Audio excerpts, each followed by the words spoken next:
Sub that. That noise is annoying me now. Oh, bear with me.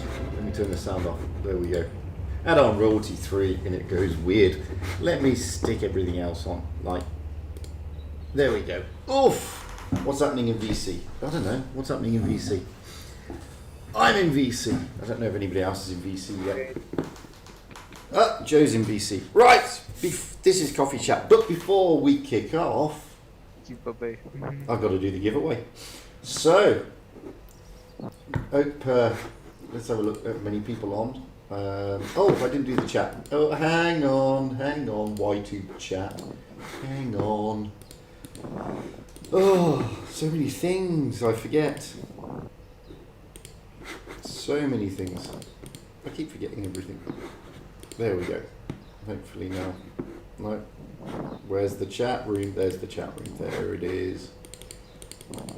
Let's get the chat room up and running at least. Ta-da! Chat room is now up and live. So, hello everybody in Y2 chat. So that's blown up. Aaron Baylor, Sarah, hello. Who else? There's Water Tanks Blitz Fellow, Tank Creator, Razor RBX, and that's it for the moment. But there are 10 people. Right, so first and foremost, we're gonna do the giveaway. So let me just go to this little screen here.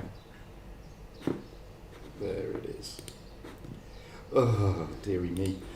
And you will see that's at the moment showing my YouTube studio. But I did this video and it was basically an RBM tank giveaway. So I said all you had to do was do comments, and we've had 449 comments. And I said I would do it as a random draw. So I'm going to copy that. And I'm going to go to the random comment picker. And I'm going to stick it in there. I'm going to filter duplicates. I'm going to get the comments. Ooh, good luck everybody who's going for it. Catmandu, how you doing? Banana Joe. You changed your name. You've got so many different names. So we've got amount of unique comments is 145. So tier 7 tanks are up for grabs. Premium tech tree tanks, that is. So without further ado, unless you want to carry on watching that woman looking at aerial tablets, let's give it a go and find out who the first winner is. Start. Oh, everybody, blah, blah, blah. It's throwing everything everywhere. And the first winner is Aaron Baylor. Well, there you go. Well done, Aaron. And you're on the chat. And you wanted... Oh, so it's cool underscore dude underscore tanker EU, and you wanted the Panther M10. So that should be winging its way across to you very shortly. As soon as I do the draw in Inform Wargaming, and as today is Saturday, they won't be looking at it until probably Monday of next week. So, well done, Aaron. The giveaway is now Sumandeep. And I did see Aaron was on the YouTube chat earlier because I called his name out. There you go.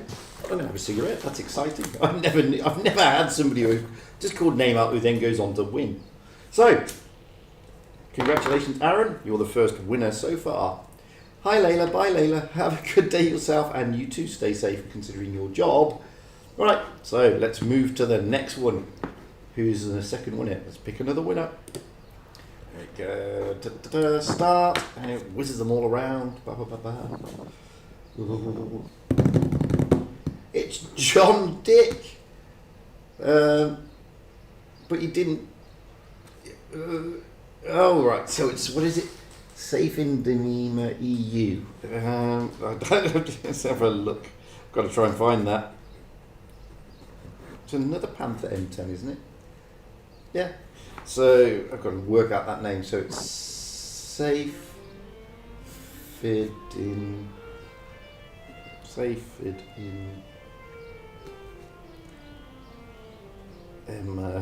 EU. Panther M10. Okay. Oof. So, congratulations, John Dick. I don't know if that's. I don't think it is.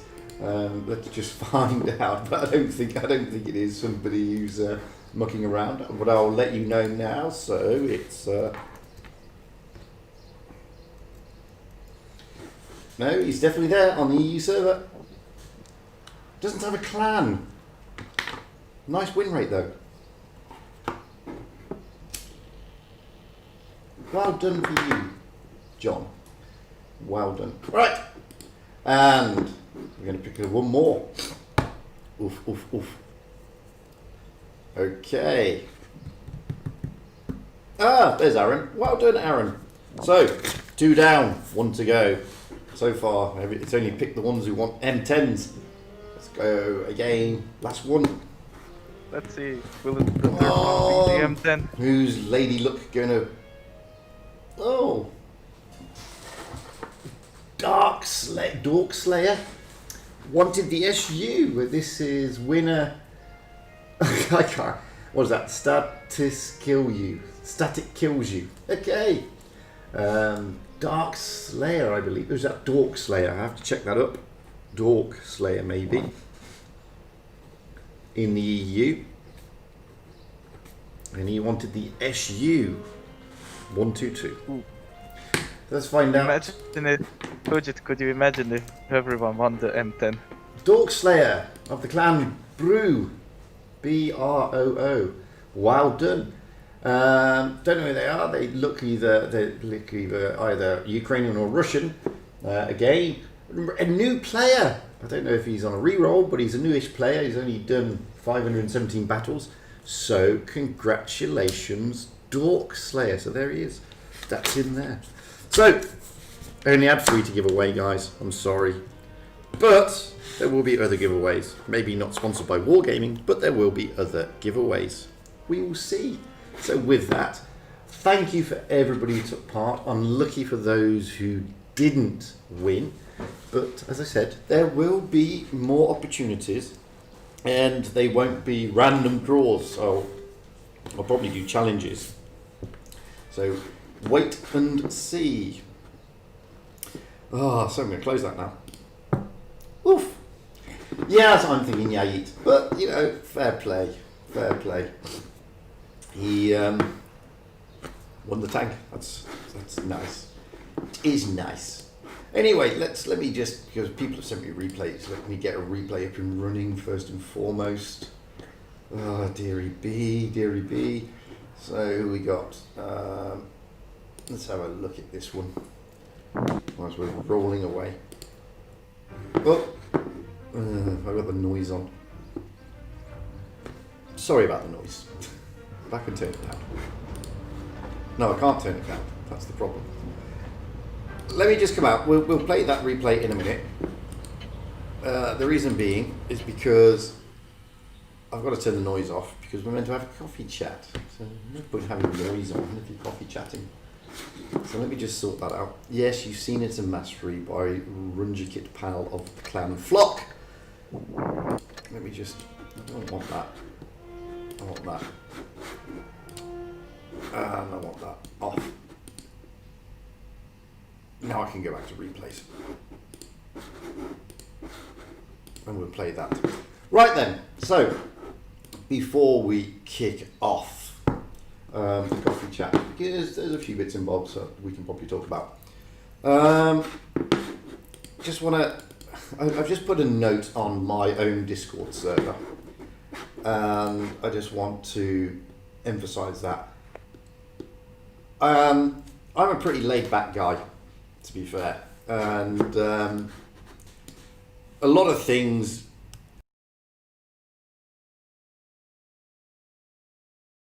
Some things cross the line, which I don't agree with, and I've put on my server. It's got to stop, okay? Oh, I've just been kicked out for some reason. Don't know why. Thank you, Wargaming. But the game's just kicked itself out. I didn't touch it. I was here doing this. I just want to say, guys, seriously. There are things that go past banter, okay? When it goes past banter, it's unacceptable. So please, even in the YT chat, I don't expect you to like everybody, but I expect you to respect everybody. Even if you don't fully respect them, respect the fact that they are there for the same reason you're there, and that they're there for either engaging in YouTube or playing a tank game or whatever. They're not there to engage in political debate.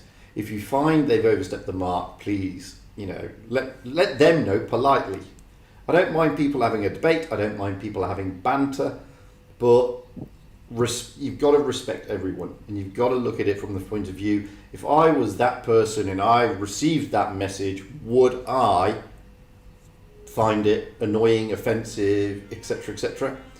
And if the answer to your question is yes, you probably would, then don't do it. And if your answer to the question is, well, I don't know, but I'm pretty thick-skinned, then don't do it. So, moral of the story, don't do it. Just respect everybody. What your personal views are, personally, that's up to you. You may hate the person, you may not respect them. Doesn't matter. You don't need to tell the public that you hate them and don't respect them. You just need to tell the public that, hey, I know them, I don't really know them, not my cup of tea, but hey, it is what it is. And leave it at that. No need to engage in other stuff. Stuff over. That's it. Bullshit done. Hopefully the message is out. Hopefully things will get nicer. There's no need for it. Right, moving on. Talking about offence. The E50M video that Meadsy posted that I can't remember who it was. It could have been Banana Joe or it could have been Blown Up. I can't remember who directed me to it this time last week, actually, in the Hall of Fame, is no longer in the Hall of Fame. It's been taken down. It's gone. So, That was me, that was, I think. I thought it was you. I can't remember. It was either you or Blown Up. I can't remember. But Well, it's yes. gone. It is gone. It's no longer in the Hall of Fame. It is no longer number one, and it is no longer in the top 10 on any stretch of the imagination. Hello, XX Pro, XXWWGGS. That's a mouthful, mate. It's going to be a difficult one to keep saying that. I'm going to call you X Pro. Because it's just easier for me because I'm a moron. So yeah, it's gone. Now, Meadsy did a video on it, which most people have seen, obviously. I did a video on it, which not so many people have seen, obviously. But the fact of the matter is, it's the community said they weren't happy with it being in the Hall of Fame, so Blitz Stars removed it. So, job done, really. I don't know what other action has been taken. It's irrelevant. What's relevant is the community said they didn't agree that it should be in the Hall of Fame.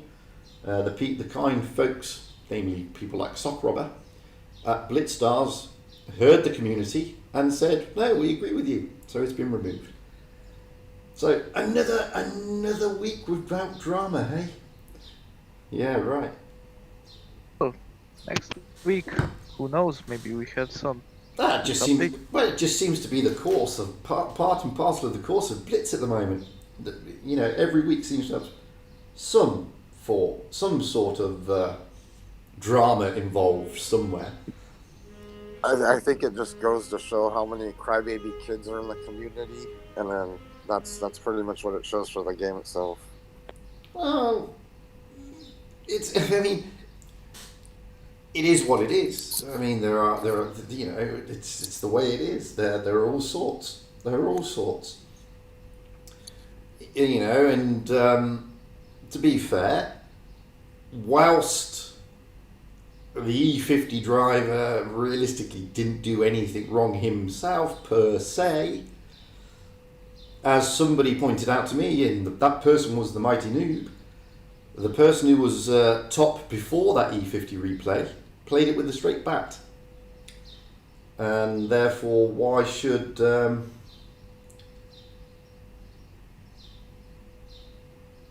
Yeah, I haven't seen that. Yet. So, in the Mighty Noob is right there. The person, or is it Kareem? I can't remember. It was either Mighty Noob or Kareem, one of the two. and they said on the video comments that they feel that it's unfair to the, when you consider that the person who was in the top on the E50M had done so without going down to those tactics, which is fair. It's a fair comment to make. Again, I disagree, because that then you take into account everything that happens in every game. And so let's say that there's an AFK in the game and you farm damage from an AFK. So then now should your Hall of Fame replay be disallowed because there was another player that wasn't available at the moment? But they weren't. Wouldn't be taken off. Yeah. If you're going to critique everything so crucially to every little thing that happens in every little game, that's what I'm talking about by a crybaby community. Yeah, but the thing is, they weren't farming off an AFK. They they purposely blocked. The IS7, who's the tune mate, purposely blocked, and in the true spirits of the game, it could be seen as it was a rigged game. Now, in my video, I said he still had to. Hang on a moment. In my video, I did say he still had to play the game. He still had to do the damage. He still had to do X, Y, and Z. So, and I made that clear in the video. I made it clear in the video that from what I saw, the E50M player didn't really do anything that I would consider wrong. But the IS7 player did. Now, in my opinion, he had some lucky bounces, okay? The RNG is what it is. And listen. No. RNG and everything is neither here nor there. But what happened at the end, that's what throws everything into question. Because had he not blocked the Camp 70, would he have still made it Hall of Fame? And that is the issue here. And by doing one stupid I act... wholeheartedly disagree. That's fine. I mean, but I don't think that's tantamount to a crybaby community. I think it's a valid point that people are making. You no, can't... it's a crybaby community. No, it's not removed. It's that simply. If nobody cried about it, it wouldn't be removed. But then again, crybaby freaking community. No, I don't agree. And the reason I don't agree is because you have to look at it from the flip side as well. The message that sends out. Had they not put it in the Hall of Fame, then nobody would have been aware about it. That's fair enough. But putting it in the Hall of Fame is basically saying, I'm great, look at me, and sends the message that it's okay to go out there and block people and be bullies, and that's not the right message for the game. It's just not. Now, had they have not blocked, I don't give a flying whatever about the IS7 only using HE. Don't care. Doesn't bother me. That happens a lot, it happens all the time. I don't care that he farms damage. Doesn't bother me, happens all the time.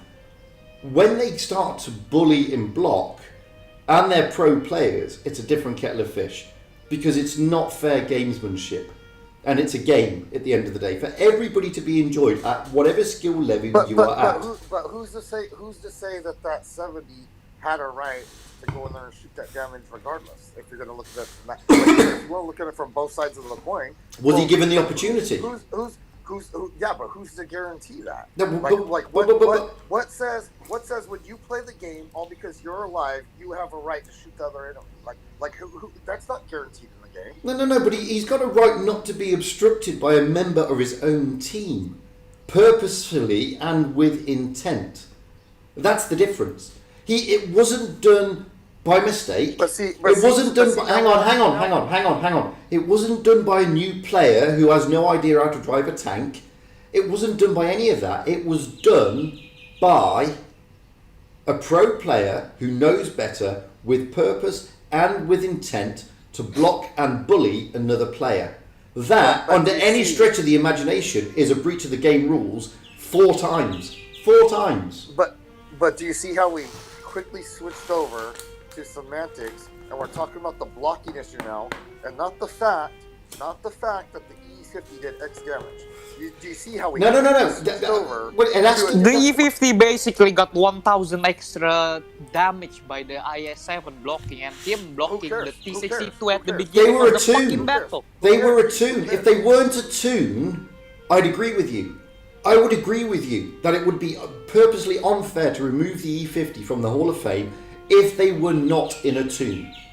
They were in a tune. We do not know if they were on voice chat. We do not know what they were saying to each other.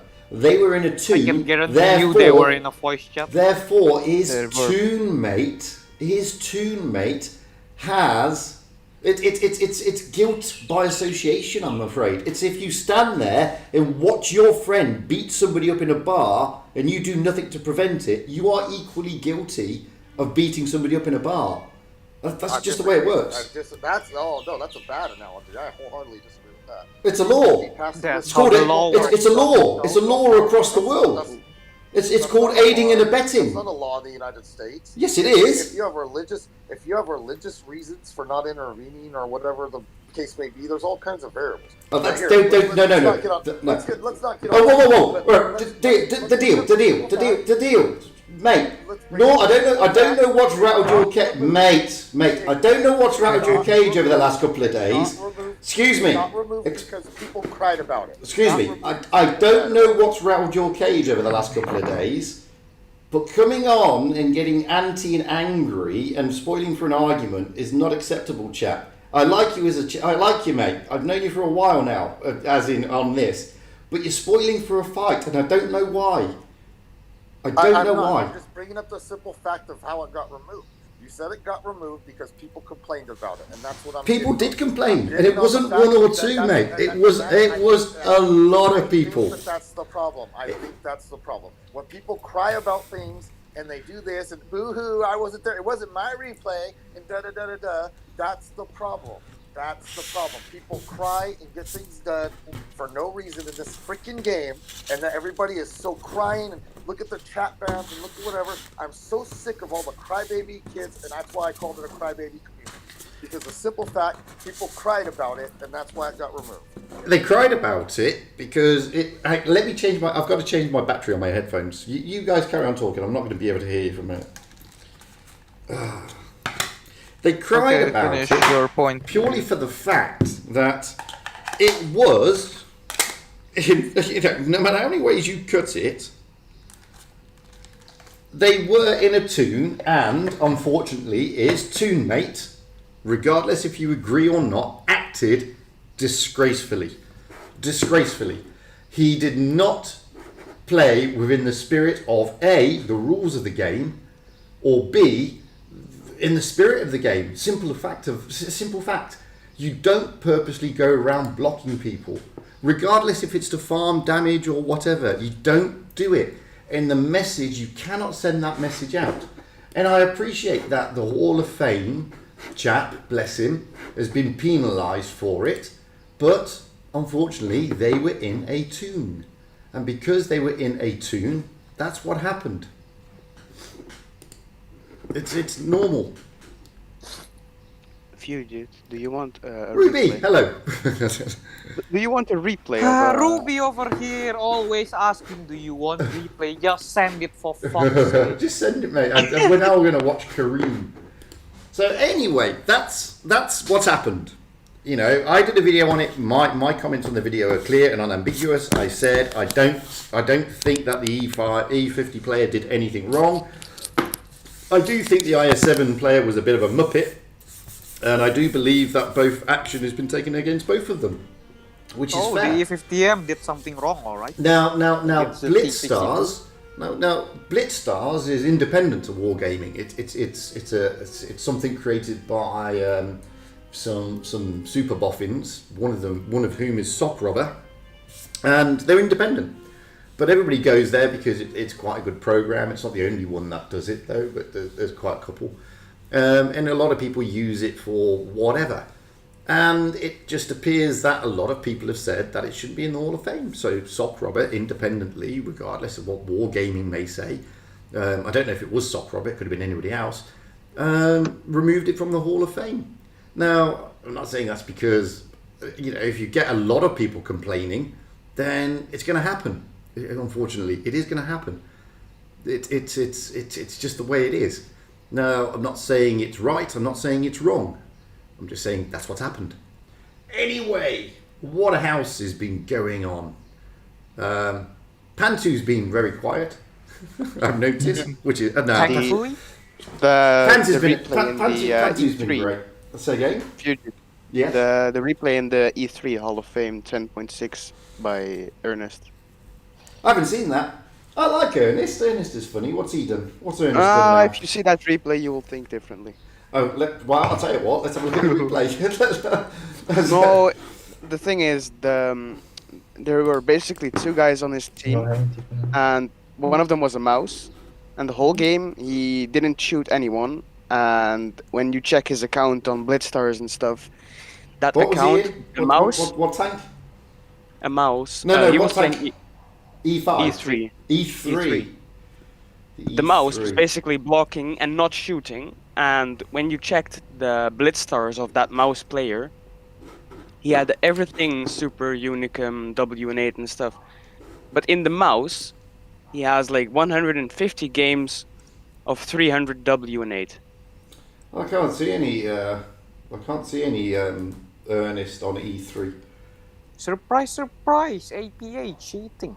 I haven't seen. I can't find anything from Ernest on I E3. actually saw something. I don't want to start any rumors, but I saw something where it raised a red flag and there was possible bans from the clan. No, I'm looking on Blitz Stars now, and E3 is Yeah. Pompa 73 of X-Man, followed by Discipline Yeah, of Speed he can't upload it because Ernest has been banned from the Blitz Stars as well. Oh, really? So- Yeah, that's what I was. Yeah, correct. I'll send you the That's what I was replay now in the Okay. Discord. I didn't know. In the yeah. I didn't Yeah, know. and see, that's the point. I wasn't really trying to be argumentative per se. I was trying to bring up the point now that this opens a scary door, because what this does now is it opens every possible replay into question of every little hit point now.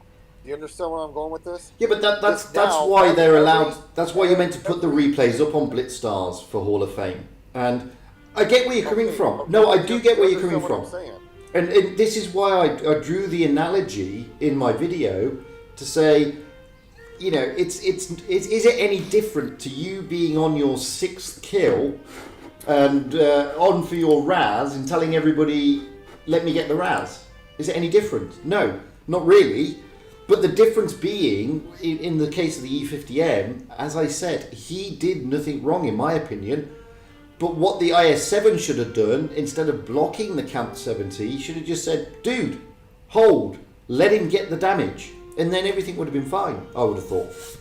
But that's where it went wrong, I think. Because it's no different to, I've just taken my 6th kill, there are 4 other teammates, and I want to take the 7th kill to get my Raz. Now, telling my teammates to hold fire for me to get the final kill, or even letting my teammates whittle down that final kill in order for me to make him a one-shot, technically speaking, is rigging. Because that's what it says. I mean, the game says any manipulation to gain a reward. And a Raz medal, unfortunately, is a reward. But we turned a blind eye at that because it's seen as good sportsmanship, and it is. But what the IS-7 did was bad sportsmanship. He didn't say to the Camp 70, hold fire. He purposely blocked him. Now, you're right. The fingers should be pointed at the IS-7 rather than the E50. I get that, and I understand that. But when they're attuned, it calls a lot of things into question. But I also agree with your point. You can't, are we going to be opening a can of worms at some stage where every minute detail is then going to start to be questioned? And, there's a lot of things that you see on the internet and on YouTube, etc., etc., etc., that is questionable. And we could go back to APA Ernest's aimbot. I mean, he didn't have an aimbot. He was just jerking around, and a lot of people suddenly start looking at everything. Is that an aimbot? Is this an aimbot? Is that a bot? Is that a bot? Have they got a modification? They got a mod, and it's called a lot of things into question, and I understand that. And maybe it's because people have got there's a lot of time in their hands, or I don't know what it is. Again, I feel it shouldn't necessarily have been Black removed coffee. for 2 points. Right. One, because like you're saying, it opens a can of worms for critique, right? But Yeah. number two, another reason why I feel it shouldn't be removed is because it should be there for controversy. Because then it's an example. It's like, look, this guy has the Hall of Fame is such and such record, but look how he did it, and this is how you don't play the game. So this is, yeah, it was like a BS Hall of Fame, so to speak, if you want to look at it that way. Yeah. But then it sets the precedence for like, oh, it's not legit. I mean, yeah, maybe it's the record, but it's not the sportsman way to do it. It's not an official like, yeah, that's how you can do it. So I guess maybe what I'm saying is maybe it could be there to show people to play with more morale. No, that's not a bad point. that Actually, valid? keep it there, and people will turn around and say this is not a Hall of Fame. This shouldn't be in Hall of Fame. This they've played this unfairly. Blah blah blah. Yeah, but that's a good point. There's nothing wrong with that. There's nothing wrong with keeping it there, so other people can turn around and say no. This is I don't recognise this as Hall of Fame. This is bullshit. But then you've got the people at the then you've got the people at Blitz Stars getting pressure to say everybody's saying it's not Hall of Fame. Why is it number one? So maybe they should have a separate category. Hang on. Gravy, hello. Hall of Shame. I sold No, my no. cat for Wi-Fi. Hello. This event shall be named nobody expected the Hall of Fame Inquisition. No, like what you guys don't realize is like, I would say hundreds of replays each day got removed from Blitz Stars. Yes, they do. Yes, they do. They do. That's very true. The thing that you guys only realize this now because it's a high profile replay, which is a top one, or it was the top one. Yeah, I mean, well, if you go into the Hall of Fame, there's a lot of disputes on a lot of the Hall of Famers. The people have disputed it, and you're entitled to there's dispute a them. lot going on at the background, Yeah. which most of you don't see. Like, for example, the 4,000 Oh, we got turned battle over. in a tier 10, I sold my cat. or even the not worthy one, if you like to call it. Like, there's a lot of replays each day that got removed and disputed. That's correct. Now, I don't know. Like I said, I mean, Blitz Stars is independent. It's nothing Yes. to do with wargaming. I don't know their parameters for having things in the Hall of Fame. To be honest with you, I don't know their rules and regulations. I do know there's a dispute system that you are entitled to dispute, and I don't know if they get X amount of disputes, then it gets removed. I'm not sure. Is the honest answer. I've never really looked into the Blitz Stars parameters. I think it's 15 or 20 disputes. I think, Something like or that. even But 10. yeah, something like that. But I know you're entitled to dispute the games, and if you dispute it, then I mean it says, oh, here we go. Yeah, it just says disputes, errors, feedback can. Yeah, so it doesn't say. It doesn't say what the parameters are, but there are disputes in there that you can dispute games, you can dispute this and stuff like that. So maybe that's happened. What was I going to say? Yeah, Gravy. I don't know the APA Earnest drama. I'm pretty much out of everything. Fugit, I sent you the link of his video because he couldn't upload it because he was seen banned. I've seen that you've sent it. And a replay. But, yeah. Mhm. So he's been banned. So does that mean the whole of APA been banned from Blitz Stars or something? I don't know. Yeah, he can't post any Hall of Fames anymore, and Because it wasn't Ernest who went out of the E50. It was Melody. So Melody got banned as well from the stuff. oh dear. Well, like I said, I mean Blitz Stars is independent, and that's a really good mastery. Are ESOM. And so they are independent. I don't know what their rules are, but their rules are their rules. So, but anyway, another week, another drama. What can you say? It is what it is. This Unfortunately, is never boring. There's always something. it is what it is. I mean, drama and Blitz sort of at the moment goes hand in hand. And I mean, I was chatting on a couple of other Discord servers only yesterday or the day before, and everybody's again moaning about MM, and MM isn't the issue, I don't think, at the moment. It's not the matchmaker. The matchmaker for It's the player random. in the matchmaker. Well, the matchmaker for random is doing its job. It's allocating tanks, tiers, and stuff accordingly. What the problem is, however, as many of you may have seen, you roll out in, say, a tier 10 game, and unfortunately you get a lot of players who really shouldn't be in those tanks. Now, that's not the matchmaker, that's the player base. Yeah, I had a Badger with 7 battles and 28% win rate. There you go. There you go. And then, Seven you know, battles, the Badger. and you know, I was speaking to Maddox of Feast. He was a really nice chap, and he was saying, "Oh, we know we need to do something with the MM. You know, they need to do something. It's you know, it's this and that." And to an extent, I agree with him. But what I've seen recently is there's an argument. I think I don't know if it's a good argument or not, but I think there now comes an argument for having. Once upon a time, I was told there was 2 types of MM queues, one for everybody below 5,000 battles and one for everybody above.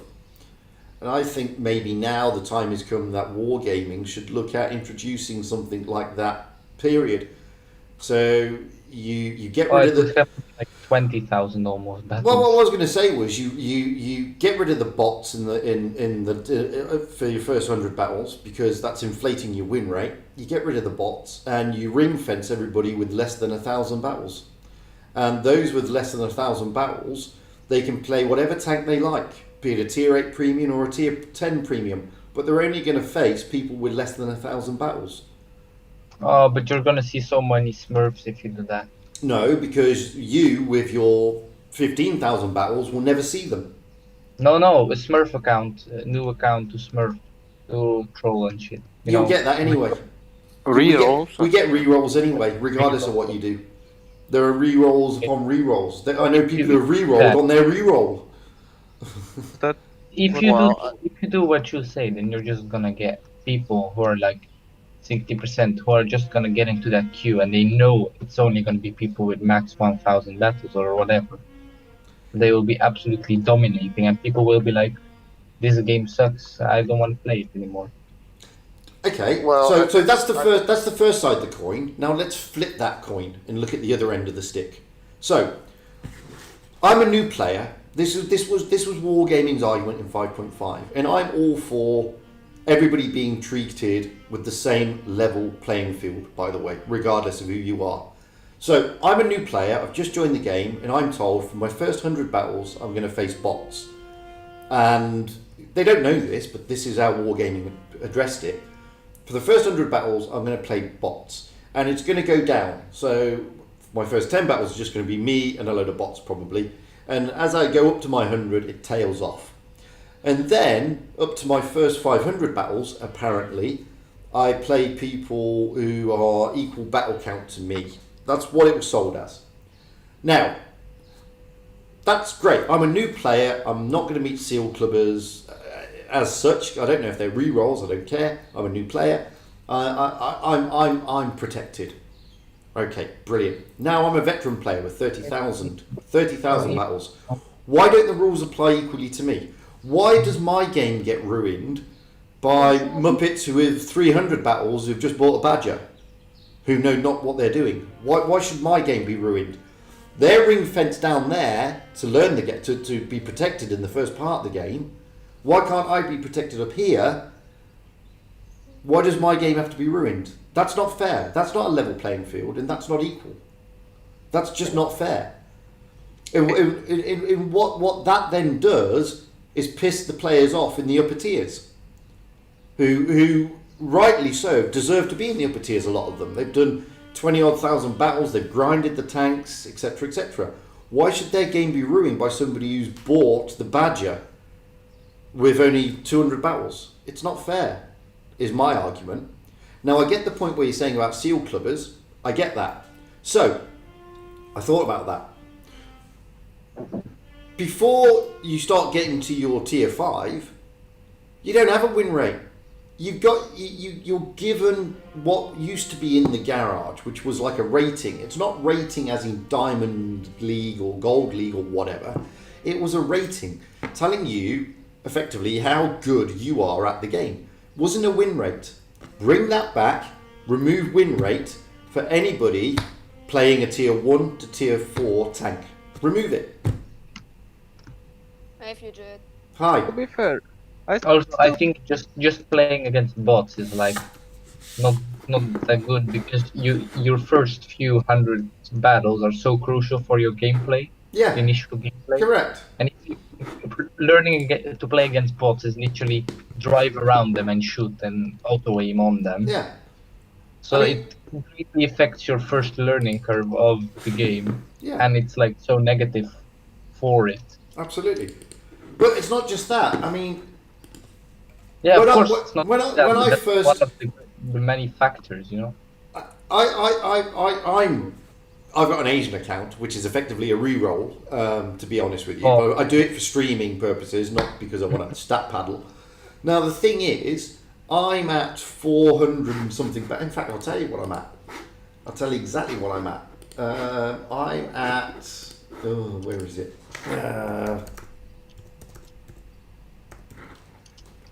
I've done exactly 347 battles. I've done 347 battles. And I am now in a position, if I wanted to, because of the free XP, because of the boosters I'm thrown, I'm already at tier 8 with the VK100p down the mouse line. If I was minded to, I could actually get the motion followed by the mouse with the free XP I've got. I could do it. Yeah. Now, when I first started this game, way back in 2014, You would use it, the free XP.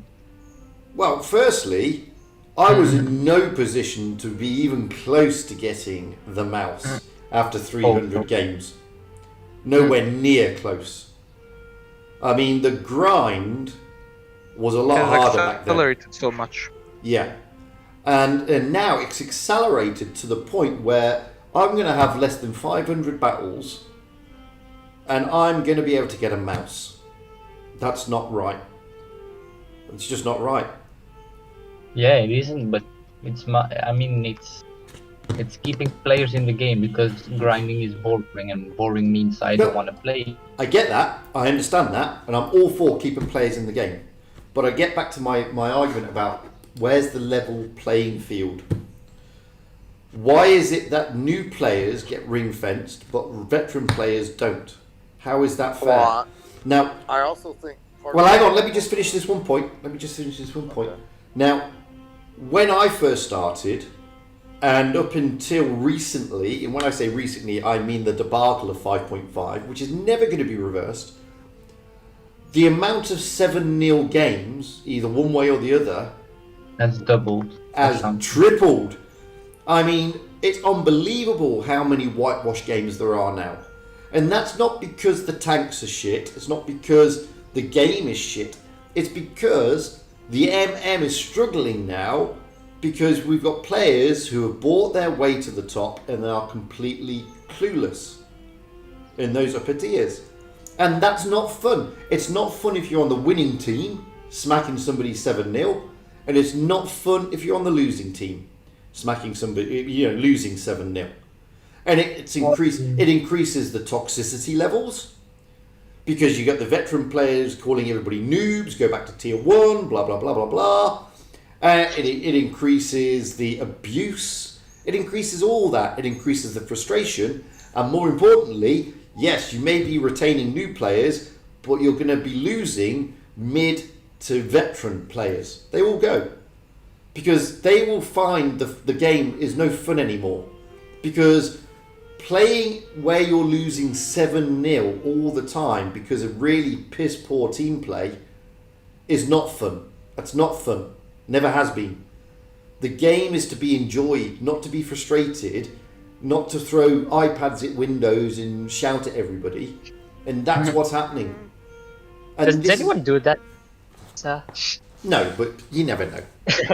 I don't do that. But the point is, I mean, seal clubbing in tiers 1 to 4 was it was for the stat paddlers. Okay, now if you're lucky, you can seal club in tier 10.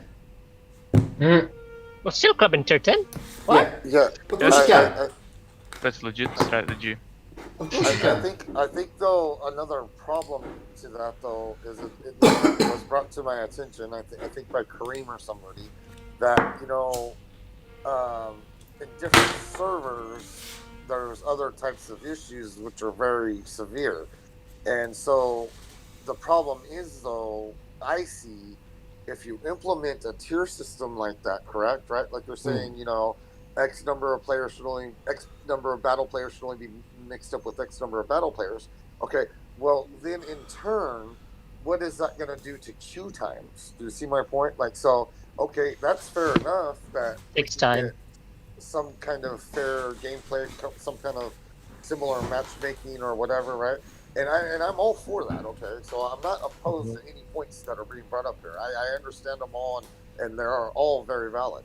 But like I said, I'm just bringing a tangent here that it was brought to my attention that okay, yeah, so maybe certain areas have certain problems, and so with that being said, though, if you implement a tier system like that, what would that in turn do to queue times though? Because I don't want to sit there and wait 10 minutes for a battle, I just don't. No. So, I mean, this is the difficult part. I mean, do you want to wait for a battle that is going to be both challenging and interesting and even, or do you want to quickly get into a battle that you might lose 7-0 because you've been given a load of muppets who started the game yesterday and only just got past the first tutorial? And then I would rather wait. have something with my skill and I don't just get whitewashed because my team collapses in less than 2 minutes. Mm-hmm. And this is, I know where that's coming from, and I understand that because not all the servers are highly populated. But here's a question for you: the queue times on Asia, and I'll give you an apt point. It takes me, when I go on normally to live stream in Asia, if I'm in tier 8, it will take me. Hey, what? Hey. 1 minute. 1 minute. Takes me about 30 seconds to get into a tier 8 game. Now I'm a new player. The Asian server doesn't know who I am, as in the algorithms. They don't say, "Oh, this is Fugit re-rolling. Let's put him in the big queue." They say this is a new player. He's only got 300 battles. So I grind one line, and I went down the German line, and that's it.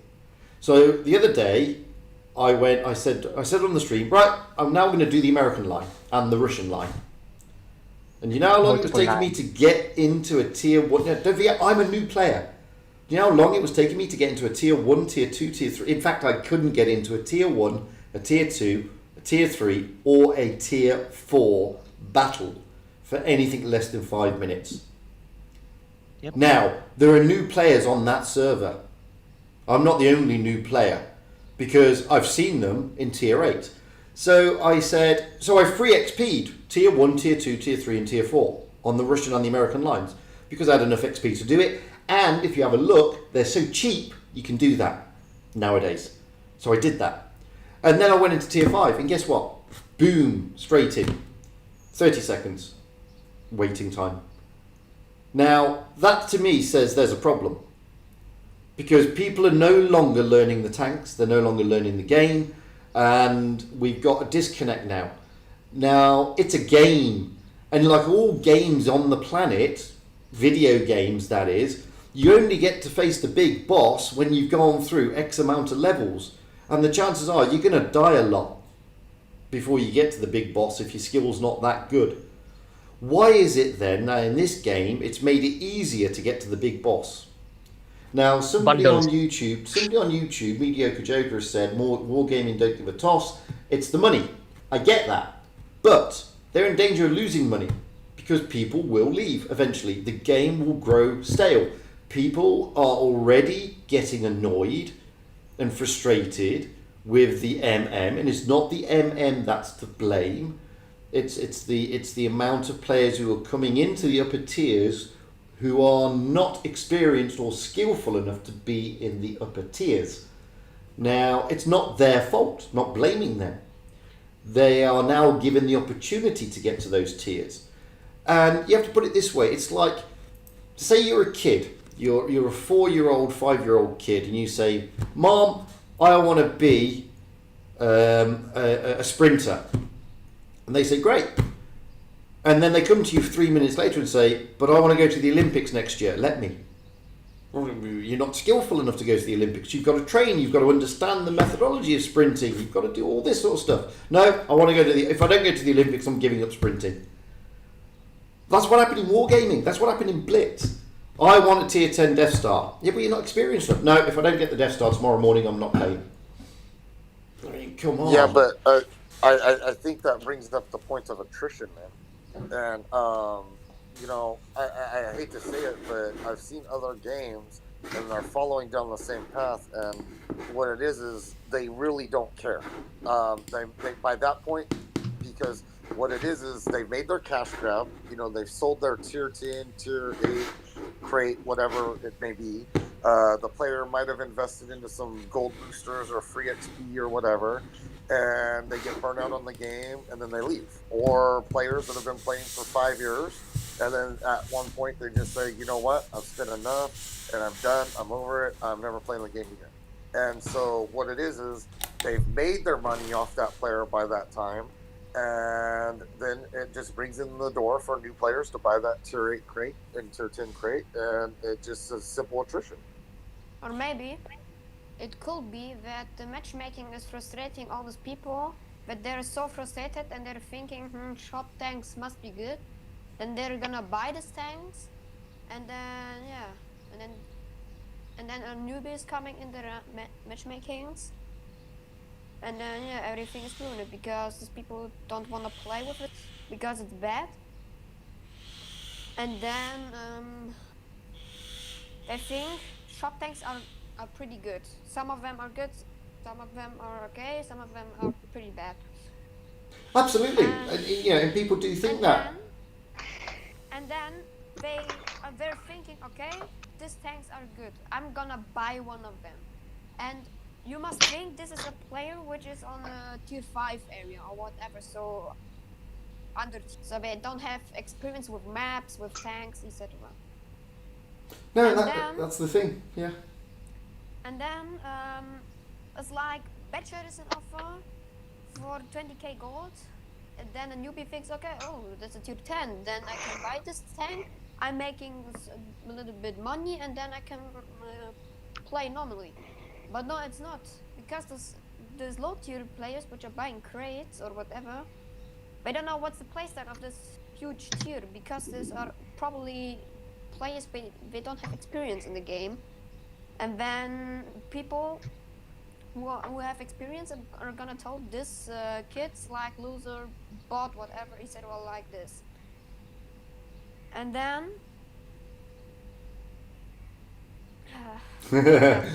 but no, that's the point. That's the thing. I mean, I don't care who you are. If you're a new player, if I was a new player first starting out, I would not enjoy being smacked around by the best players in tier 10. And people say pay to win, blah blah blah. No, in that instance, it's definitely pay to lose. Wargaming, yes, they're a business. Yes, they're interested in money. Of course they are. But they've got to draw somewhere a fine line between player retention of all levels, not just the new players, or their game will die. Simple. Now, I don't think they do enough for the veteran players, personally. And we spoke about this in part last week. And, we were talking about maybe there should be these bigger missions like they have on World of Tanks PC, which I don't know much about. And maybe that's one way to entice the veteran players, give them more interest. But there isn't much for a veteran player, to be honest with you. I mean, at the moment, I've got a shed load of boosters. I'm saving the boosters for when the British line of lights come out, and then I can use it. But I've also got a shed load of XP that I can use on that. and a shed load of everything else. Because I've been playing the game for a while now, and I've got enough to get the line straight off the bat. So there's got to be something more to retain that type of player. We also spoke about last week. There's got to be something more to retain the pro slash, ultimately serious pro players who do the ratings properly and play in the tournaments. They may not get to the top 8, but they may be in the top 16 or whatever, and they're tournament players. There needs to be something that entices them to stay in the game. Else we're in danger of losing our esports side of the game as well, which would be a loss to wargaming, to be fair. They would be. They could do a lot with that. It's for an esport, it's fast, it's furious, and it's entertaining. 7-minute battles you can do it on YouTube live stream. You'll get a lot of people watching it, and it's entertaining and it's good. They're in danger of losing that if they don't find mechanisms to retain those players. Is what I'm saying. Again, though, I hate to say it, but I don't think they look at it that way. I mean, if you look at it just from a simple numbers perspective or attrition, and certainly money revenue side of it, they have no incentive to even do anything like that. Like why would they entertain that decision? No, and I understand that. And all I'm saying is, as a start, they're not a startup business, and I understand that Blitz, to an extent, probably in their thinking, is a lesser brother to World of Tanks PC, because a lot more people play that. It has a lot more traction, and it's an older game. And Blitz realistically doesn't have the same player base. I mean, you're talking, what is it? Last count on PC was what? 600, 700,000 people playing it? Whereas Blitz is 100 or something. So, But Fugit, it's like if you are enjoying playing LoL to like tier 5 and tier 6, when new players, or if they're playing at this level, when they're thinking, okay, I can play normally. See you, Tank Creator. Thank you, mate. Carry on, sorry. But if they are reaching the tier 7 tanks, they're gonna struggle, because I think Wargaming made extra these matchmakings that you come more often in tier 8 matchmakings than in lower matchmakings, because Wargaming wanna thrust all those people which are driving stock on tier 7, which are fighting again maxed out tier 8 tanks or premium broken tanks or like actual 10. And then those players are thinking, this tank is pretty bad. Maybe if I would buy a premium tank, I can collect some experience on this tier level. But that's not the thing which. No, there is that as well. I mean, those going out in a stock tank, as you say, a new player going out in a stock tank at tier 7 is going to find it difficult to face off against a premium tier 8. Yes, that's very true. Just look at Object 252U and the armor profile of it. I don't know, a couple days before someone sent was it a Black Prince facing Object 252 from behind? Just look at how, and you say it's broken, please. It's like it's like I'm playing right now the Tech 3 line from France Cities because I want to have the first 155 because it's broken, as you guys know. But tier 4 was okay. Tier 5 was kind of funny with KB2 bounces. Tier 6, well, that's okay. It doesn't have the best armor, but it has good gun for tier 6 and good pen. Tier 7, stock sucks. Second gun is making fun, and the tier 8 gun is making fun. But if you're playing on this tier, you always are getting mad because your team is only people which are having a win rate of 30% or of 40%, and then in the enemy teams are like people which are having 70 win rate % with like 6k matches, or in this area below 10k. But it's like Wargaming is only making these bad matchmakings because the newbies are gonna buy this premium tanks that Wargaming is gonna earn all the money, because it's like, yeah, wargaming is gonna give tanks with gold in offer. Like that. But they're always going to do that. They're always going to do that. So you got to. I mean, Yeah. we've got to. I mean, it's not for us. It's not for us to sort of dictate terms to wargaming because that will never work. But it's, you know, we all. Kareem once said, he's not here today, but Kareem once said, you know, we all moan, but we never come up with solutions. So I mean, wargaming at the moment, unless you're living under a cloud somewhere. Under a rock somewhere, you will see that there's going to be 5x5 skirmishes coming in, which may be something that they're toying with to have 5x5 games. I don't know. But in order to reduce the queue on the MM, one of the things that I've always argued is that games should be limited in the amount of premium tanks that are allowed in, to be honest with you. So if you're in the queue, there should only, regardless of the tank or the tier or whatever, or class of tank, each team should only have, realistically, one premium tank allotted to it. Because if you roll out against 2 platoons of Object 252Us in tier 8, it becomes difficult. Or Fugit, double project, look. we'll see. Wargaming is giving like tanks in different ways. You can get premium tanks for free if you're a mobile player. Then you can watch 5 ads per day. Then you get per day 50 gold. Yeah. That's kind of okay. You can get per day per year in 1 year in 360 days 80,000 gold. That's not even bad if you watch every day 5 times ads. Bro, that's my life. Some people are getting bored to watch every time ads, which every time the same thing. So it's like they have a different amount of gold, and then they're thinking, okay, I don't want to watch ads so much. I want to have this tank before it's gonna go out in the shop. So they're buying extra gold for the tank that they can buy it. But then they're gonna struggle to play with it because they don't have any experience. That's true, but hang on, let me stop you there, because then there's a flip side to that. And the flip side to that is, you may have seen recently, is that some of the premium tanks coming into the store are bloody expensive now. We're talking 20,000 gold for some of them. And a lot of people argue, they're expensive. But that's the flip side to the coin you're arguing, which is it's easy to get gold, so we'll make the tanks more expensive to discount, so people will have to think twice before buying their tank with gold. And the gold that they give us is because obviously it's a sponsorship deal. You click on that video, Wargaming get money from the company that they're advertising, and you get your 50 gold. So in order to offset that, the tanks go up in expense if they charge gold for them. And that has a knock-on effect that people then complain.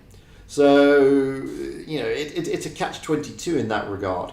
But if you limited the amount of premium tanks that are allocated to each team, then it would take that away. But then you're going to go back to long queues.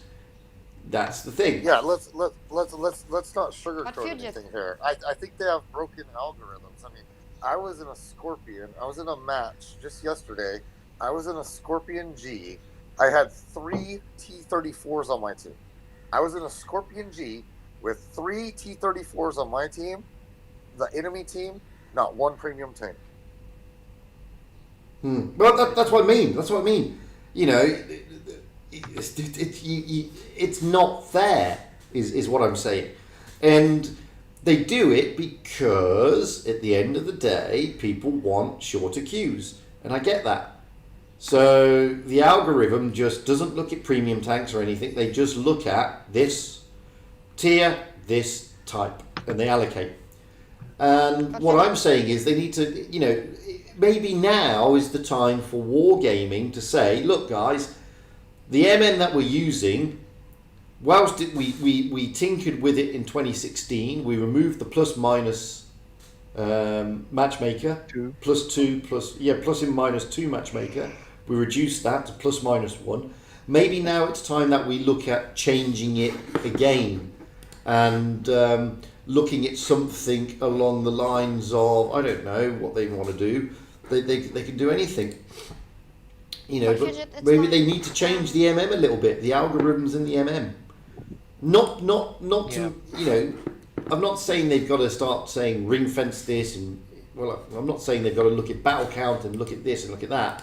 I'm saying they've got to look at more effective ways to minimize the impact of the premium tanks that are out there, especially in tier 8.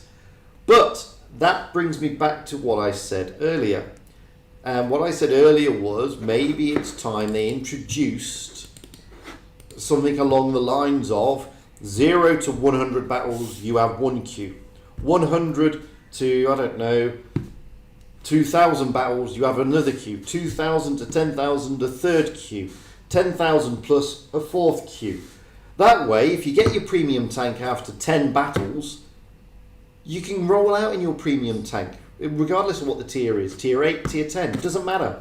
Because you're only going to be coming up with the same amount of people with the same amount of battles that you have. And if they're seal clubbers, I can't combat that other than remove the win rate and the stat counts. Because then that will discourage you. Yeah. I'm just curious, why didn't they do that instead of 5.5 full on purge on lower tiers variety? Well, the purge on lower tiers in 5.5, and again, you know, it's very. I don't just sit here and argue wargaming side of the fence because, you know, I want to get a press account or some bullshit like that. I look at their side as well as our side as the game, and their side is this: 5.5 worked for the reasons that they intended it to work, which was retain the players, reduce the grind, increase the player base retention-wise, and that's happened. That's happened. They've retained players, and that's what they wanted. Now they didn't think of the knock-on effect it was going to have, and the knock-on effect was it was going to, you know, it's a plaster to a gaping wound. Because it will fester, and over a period of time, these players who are now being retained go into the higher tiers and they're clueless because they don't need to learn the game anymore, and the toxicity goes up and the gameplay goes down and all these things happen. It's a different set of parameters, but they probably didn't think of that. Well, not only that, but can I bring up another problem with the gameplay? And this impacts, I believe, all players, new players as well as veteran players. And the problem I see is you can't even legitimately grind the trees anymore because of the credit situation. Number one, when you do get to tier 10, it's almost like a credit loss every freaking battle. I mean, I'm not saying everyone or the good players will say, oh, well, if you're good, you earn credits or whatever. Well, here's the fact. Okay, you do, if you're legitimately grinding a tank, and let's say you're a free-to-play player, you have to grind that tank, you know, with a crappy tracks, with a crappy engine, with the stock gun, with a not good turret, right? So you have to work your way through that system, right? And the thing of it is, you know, it's so hard. Dude, I was in a T32. Over 4K damage. Ace mastery, 22,000 credit loss. Wow. And it's like you can't legitimately grind the trees anymore unless you have premium tanks, albeit mostly tier 8, tier 7, tier 8. And if you have premium tanks, then you can grind credits to effectively play the game to grind the trees. And that's the problem. You should be able to legitimately grind the trees with little or almost no credit loss. And you can't even play the game because then when you do get to tier 10, it's nothing but credit loss, typically. And there's argument there. That's correct. That's a huge problem with the game that I see. Is it's not fun to play even in the end because you're just simply having to grind credits to enjoy the game on a different level. Yeah. No, I agree with that. I agree with that. Fugit, listen. So it's like wargaming put sometimes crates, and as you guys know, crates are totally scam. Even the crate bundle where you have 60 different crates types.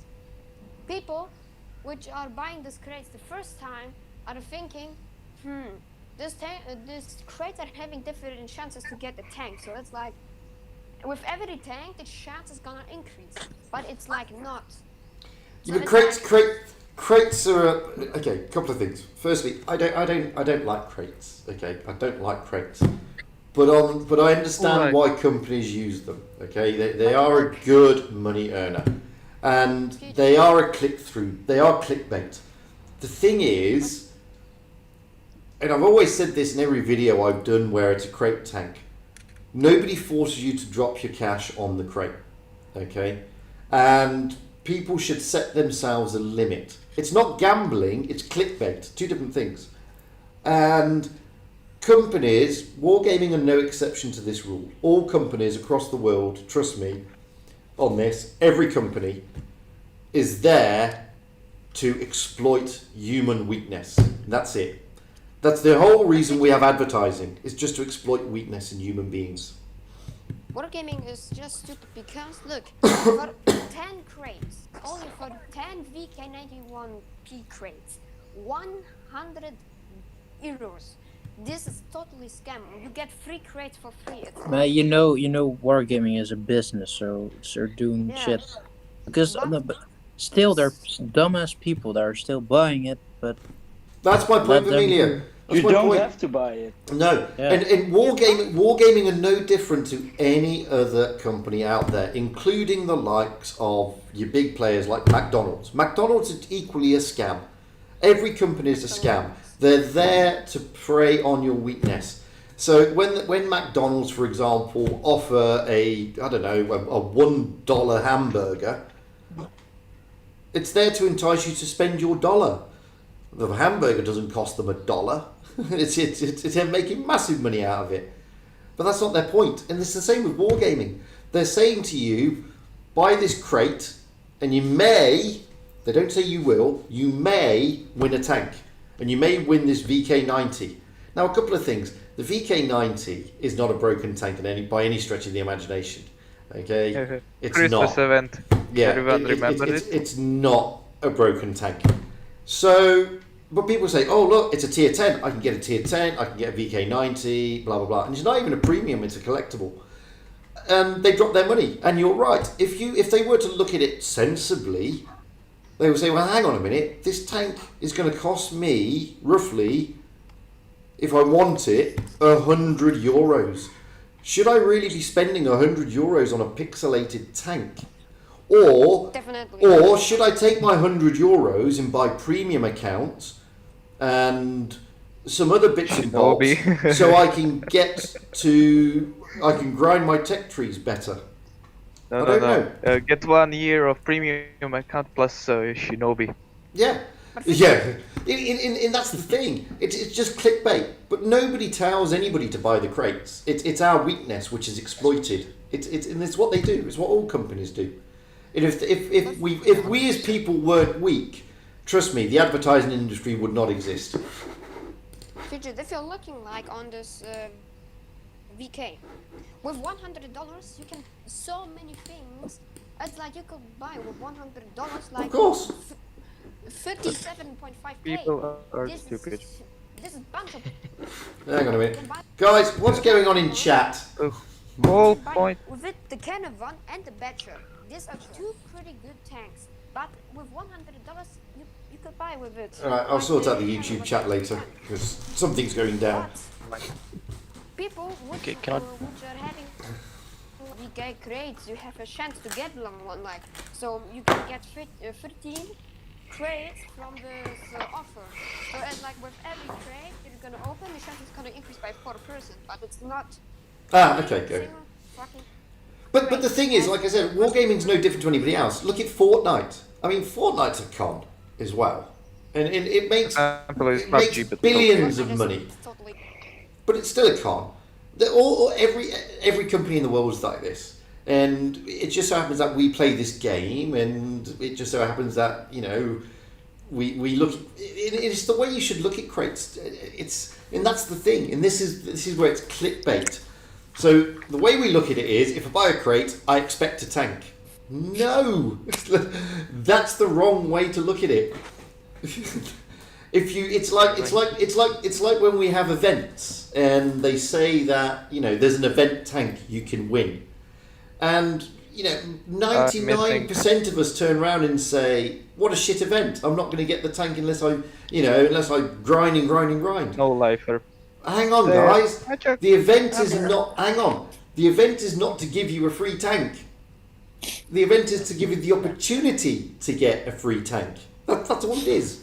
And it's the same with the crates. The crates are not there to say, buy a crate, you'll get a tank. They're there to say, buy a crate, you may get a tank.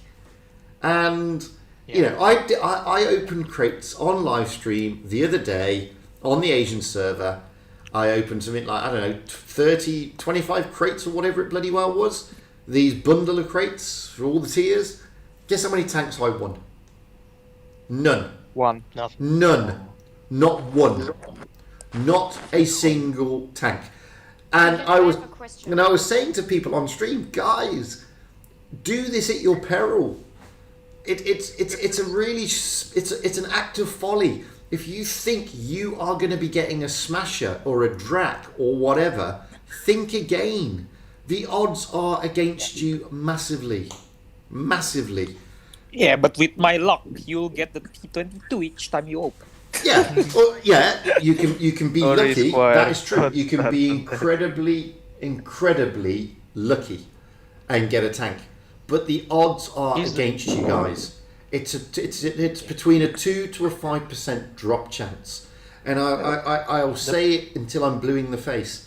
Guys, don't look at it that you're being given the chance to get a tank. You're being given the opportunity to get a tank.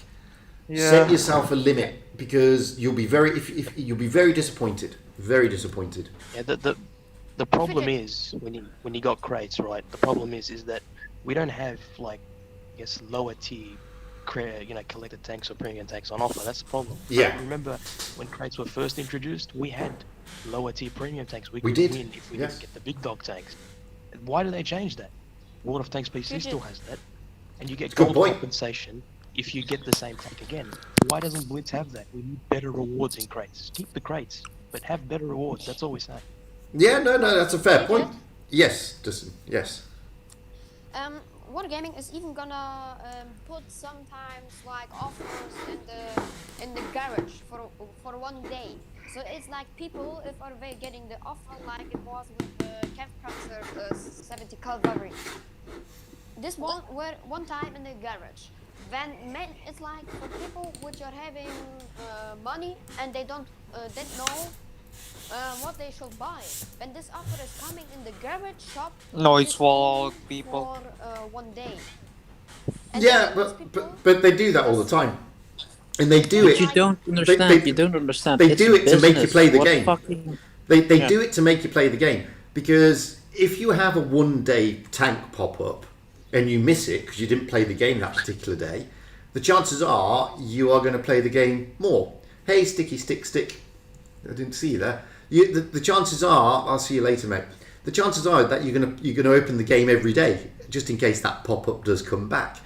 It's a game. It's a business tactic. These are just marketing tactics, and they're there to do many things, and they're there to make you play the game. Just the same way that they offer gold.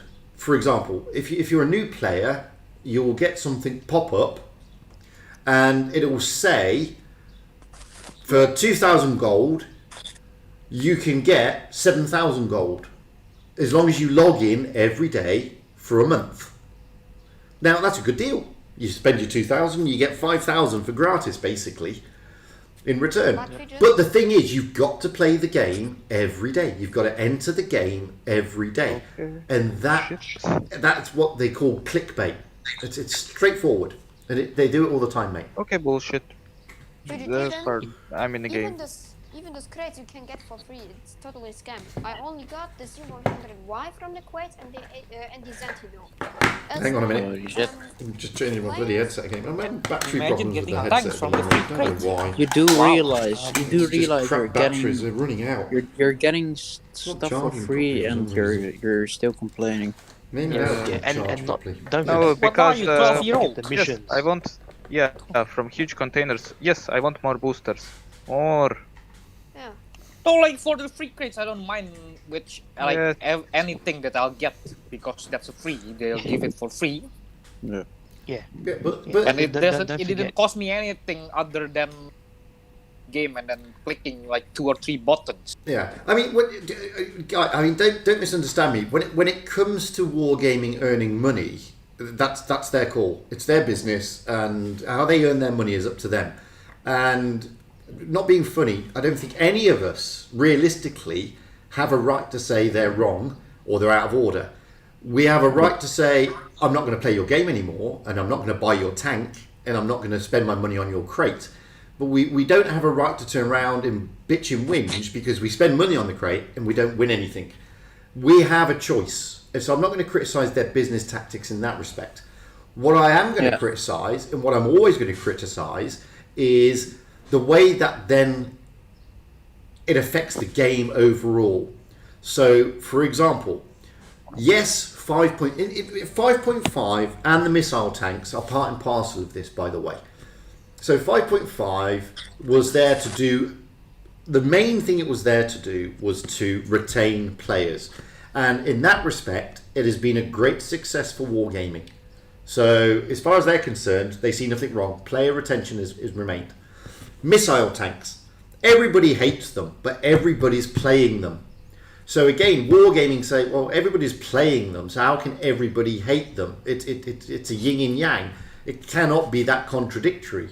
You can't have everybody saying get rid of the tank, but on the same token, these tanks are being played more than any other tank by far in the game.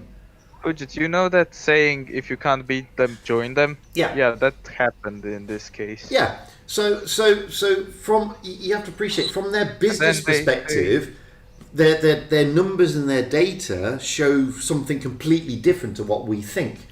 From our game perspective, we know people are playing the T92 and the Sheridan because they're a pain in the backside and really difficult to deal with. That's why everybody's playing them.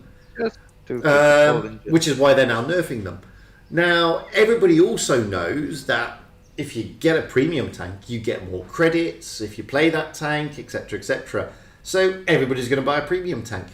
And Wargaming in the business says, well, look, everybody's buying these premium tanks, so it can't be that bad. Well, they're buying it because the credit grind is a pain in the arse. And if you have a premium tank, you get more credits.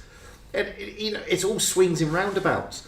But where it comes to a head is when it affects the actual enjoyment of the overall game.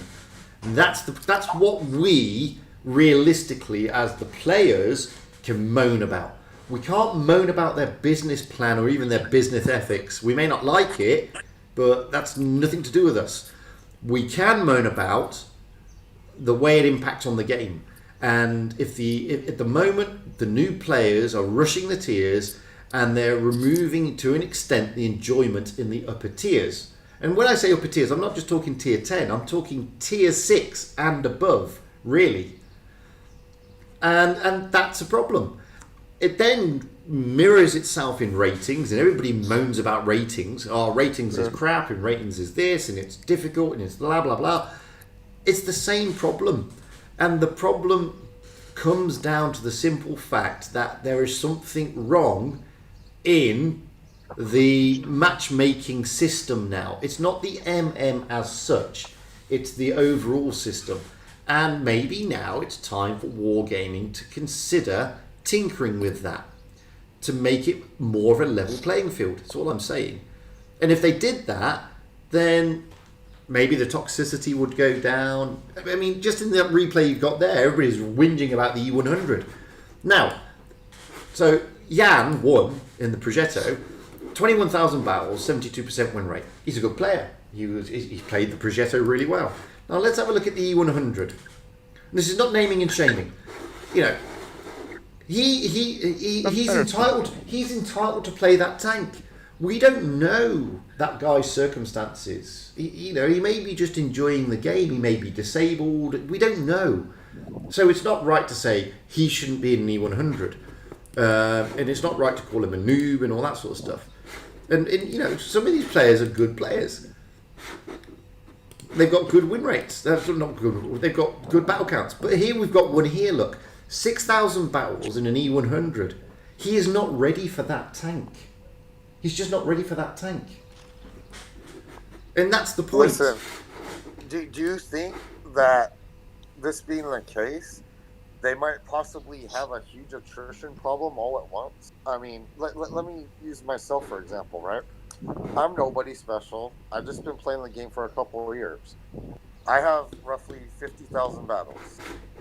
And I used to play about, let's say, 50 to 70 battles a day, okay? And because of everything that's happened... I agree with you, at peace. No, carry on. I'm just talking to YouTube at the same time. Yeah. Because of everything that's happened quite recently, you know, with the ATGMs and the matchmaking and events and the ratings and, you know, let's just say the last 60 to 90 days of drama, I have slowly been withdrawing, and I withdrew to such a point, I literally played maybe a dozen games this whole week. 12 games the whole week. And that's just me. No, and I've seen that a lot. A lot of the older veteran players are saying, you know, I just haven't got the motivation to play at the moment, and that's what That's what I'm saying. I mean, look, from a business perspective, veteran players aren't the best for business for wargaming, okay? Because they generally don't spend money anymore, apart from premium account, because they've got the tanks. But and this is where wargaming's business ethics sort of muddy into the gameplay. You can't afford to lose your veteran players at the same time. Because if you lose your veteran players, then you lose your esports. If you lose your esports, then you lose the awareness. Because people don't want to tune in to watch a live stream on Twister with a load of 40% players who've done 3,000 battles. They don't want to see that. They want to see the top players, the pro players in the game playing. So you can't afford to lose either the new players or the old players. So they need to find a way to bring in a level playing field. And as I said, if it's right that new players are ring-fenced from seal clubbers, which I agree with, then it's also right that me as a veteran should be ring-fenced from newbies coming in and spoiling my tier 10 game at the same time. It's level playing field, guys. That's all I'm saying. What's good for one is good for the other. And that brings us nicely back round to the argument we had earlier about the E50M. What's good for one, i.e. your teammate blocked that the IS-7 blocked the guy so you could farm the damage, is no different to telling everybody, get out of the way, I want my 7th kill and a Raz. Yeah. Seriously, when you break it down, it's not much different. So what's good for one has to be good for everybody. You cannot have rules that apply willy-nilly. It's got to apply equally. And that's my gripe at the moment with the gameplay. Because yes, you've retained players. Yes, you've allowed the new players to streamline their way to the upper tiers. But where you've stopped me from going down to smack them as a seal clubber, you've not prevented them to come up and stop and spoil my game at tier 10. That's not fair, guys. That's not fair, is what I'm saying. Anyway, I think we killed that topic. I'm just curious if you know, if there is gonna be a huge fall off all at once. That's all, you know. I mean, because I have seen a recent increase in, let's just say, ratings, for example. I'm not trying to beat a dead horse, but I have never heard more people cry about ratings currently than in the last 30 days. And you know, IS-6 Flex. Well, there is that. Because of everybody crying about it, right? I'm just wondering if the same I thing know, is going locked to me. happen. Sorry, mate. I'm just wondering if the same thing is going to happen with, you know, players just quitting the game, you know? Well, that's the thing. I mean, a point raised there. Was it Banana Joe, I think? The last season of ratings, three things happened that didn't help. One, it went on too long. 2 months. 2 months. 2, there was the tantalization that you're going to win a free bloody tank again. And that was never going to happen. Only the top 10 players across all servers were going to win that tank. And there are some bloody good players. About And 3, 25 that will get a high chance to get it next season. yeah. Like, And then number 3, season coins to get other good things. So you had 3 things thrown in to ratings. And again, it's this double-edged sword.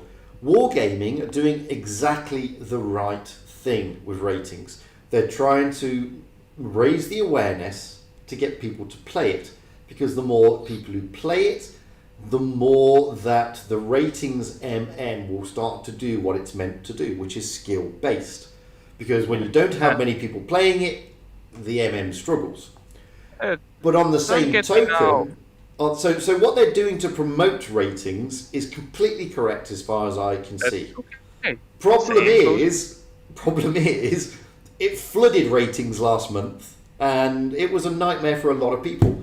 I know top players on the EU server who are always Diamond League without fail, struggling to get out of Platinum League last season. Not because their skill level suddenly went down, but because when they were doing calibration, etc., their teams were letting them down. It was simple as that. So there's things they've got to try and do. They've got to find a way to promote ratings. Isn't there also a spam issue? Like, I heard of a guy playing like 150 games in a Sheridan in one day. Oh, that's nothing.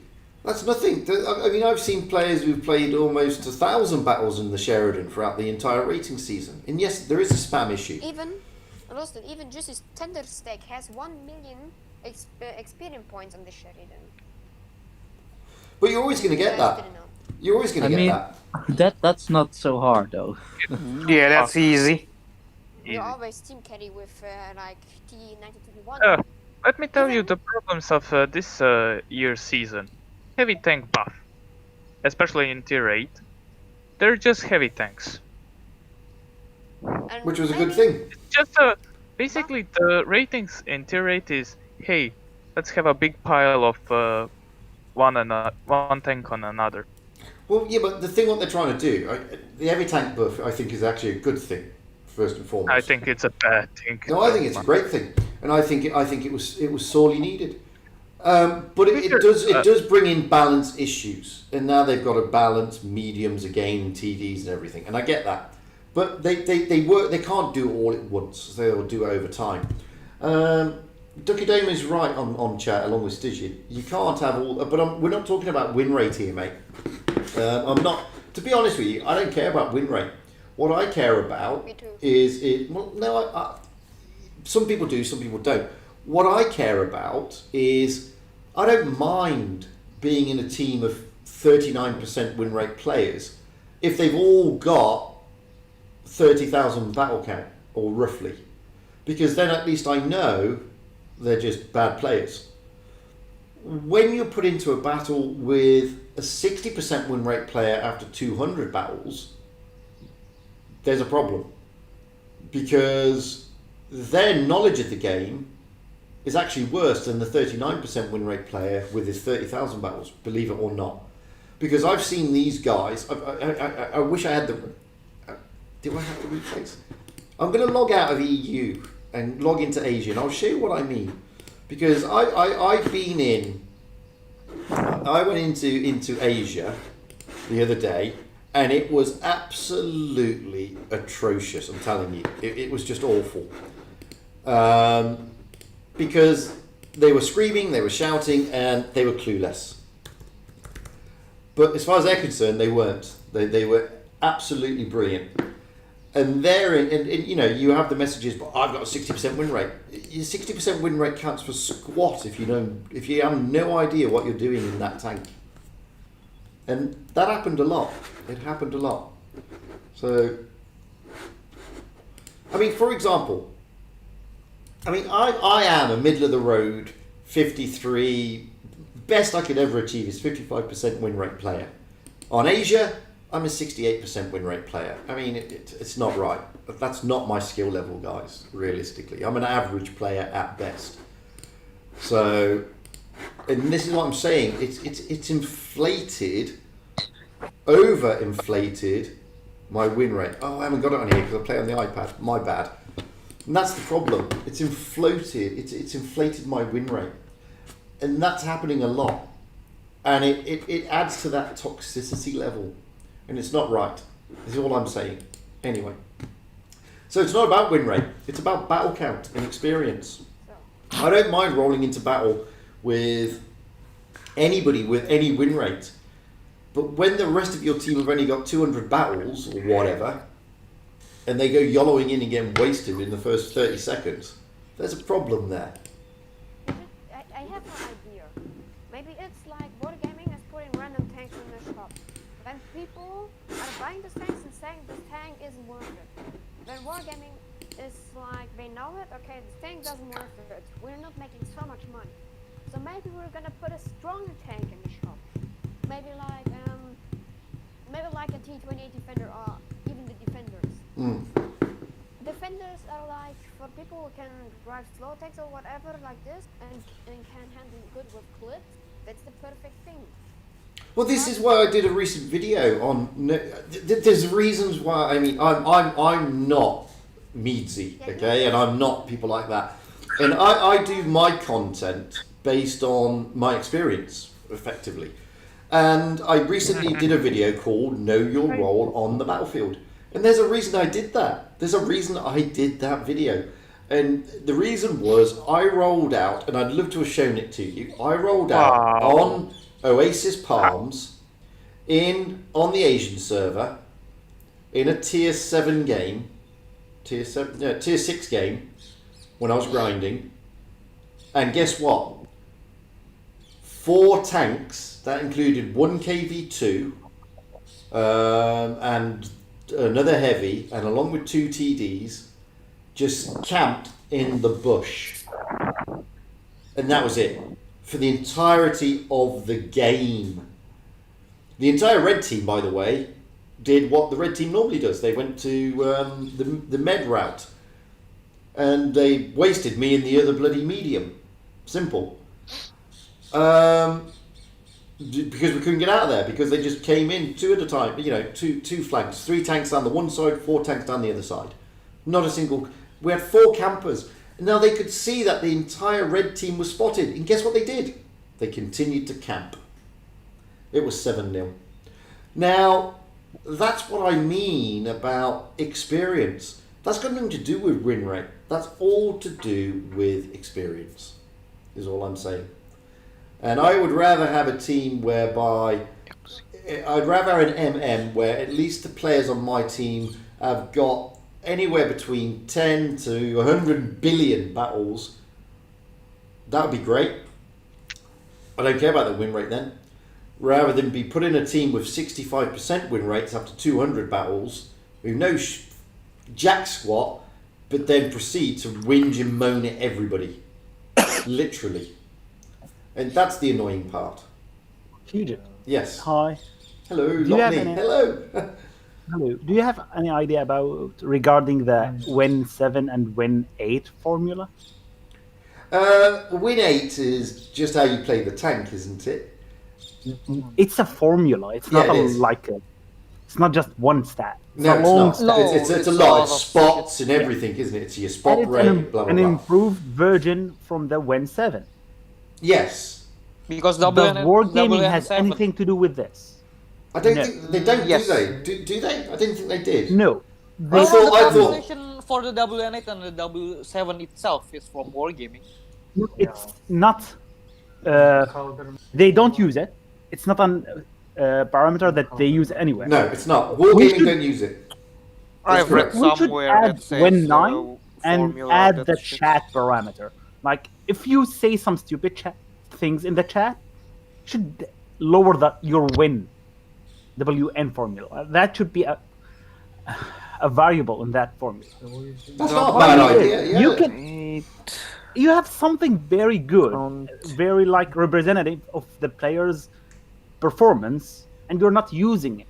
in the matchmaking. Nope. I don't think it's used. Okay, they don't say what is used or not in the matchmaking, but they don't give you this performance tab. Like, if I am a player, give me a performance tab saying, okay, you didn't travel enough in this game. You didn't do this enough in this game. Your spotting per battle is going down. This is going up. So give me that thing. I don't have to be a player in a game that needs to do, I don't know, a research for a PhD worthy, like, for me to find Blitz Stars and understand all these parameters. Make it easier for a player to learn. If you don't want to make tutorials and you're not gonna promote tutorials in your game, at least give me the data that I can use to improve myself. Yeah. Here it is. Well, just hot off the press.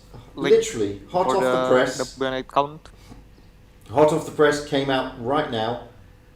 I've seen the very first. So Wargaming, World of Tanks Blitz official YouTube website have just issued a video tutorial how to play Normandy. It's literally just come out. Oh my god, my team. So they are starting to look at things like that, which is good. But you're right, they should. They should. I don't think that's a bad idea, Lopney. I think it's a great idea that maybe they should approach the likes of Sock Robber and say, look, we like this. A lot of people rely on it. A lot of players rely on it. Let's look at ways to improve it and integrate it into the game. That might be a good idea.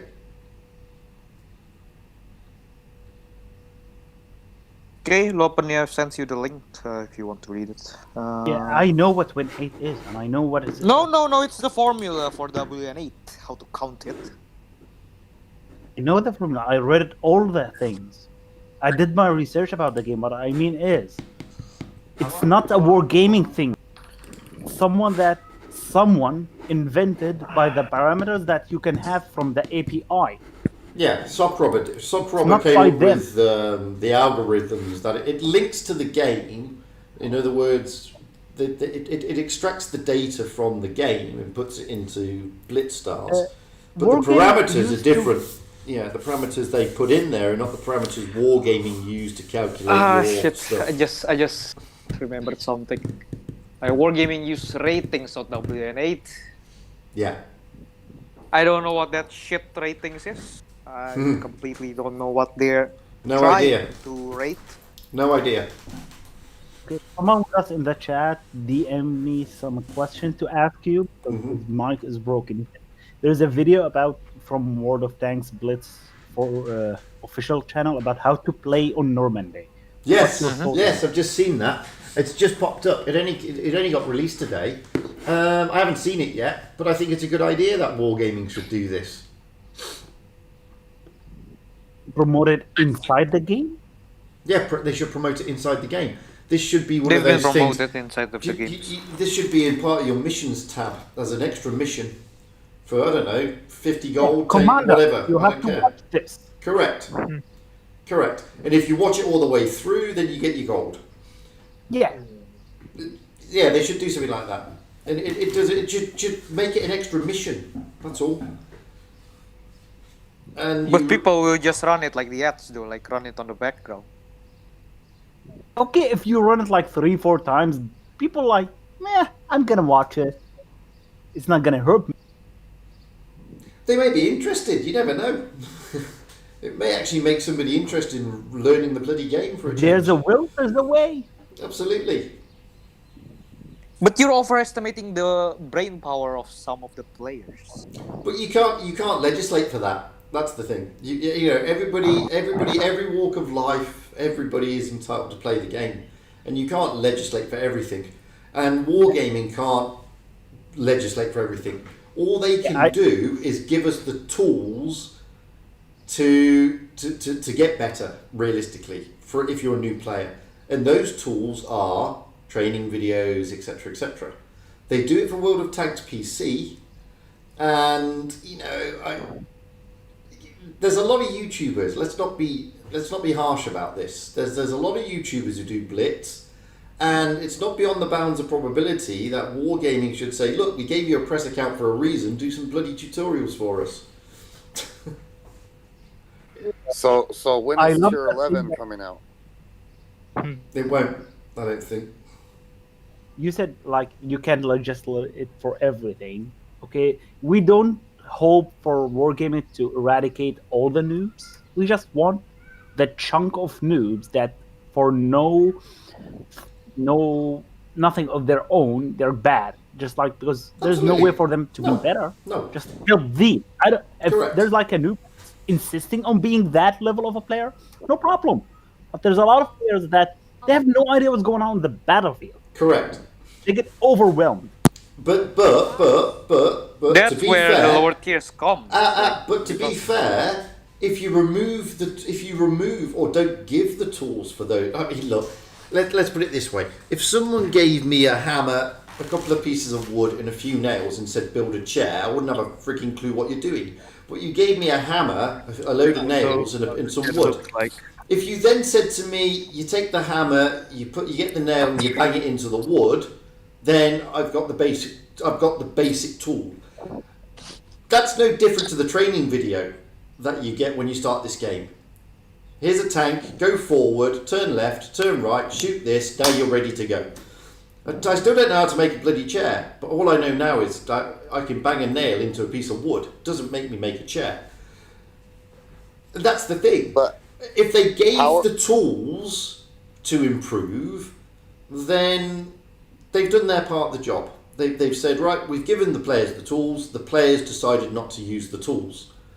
That's it. And if the players choose not to learn and choose not to use the tools that's presented, then fine, I understand that. But if you've got the tools and you don't use them, then that gives the player base a different argument, because they can turn around and say, mate, you were told to, you've not watched that video, or you've not done this, or you've not done that. It's a different parameter. But how are you supposed to have Hall of Fame games if you don't play against noobs? Not all. What, sir? We don't want. I was briefly in the Hall of Fame, and none of my Hall of Fame games have been against noobs. All my brief ones in the Hall of Fame have not been against noobs, and I've only briefly been in there. I always get knocked out.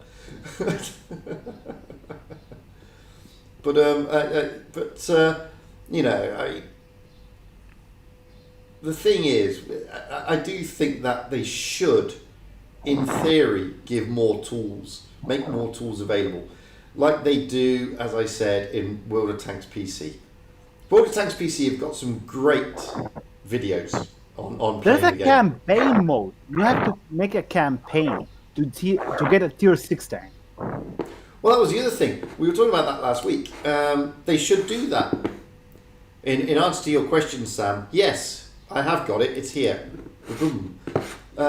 They should do that. I mean, I was seeing that the other day. There are campaign modes, the Road to Berlin and stuff like this. Blitz should do that too. I think. But because basically Studio went out and said, no, we don't want to be World Tanks copy-paste, they won't do it.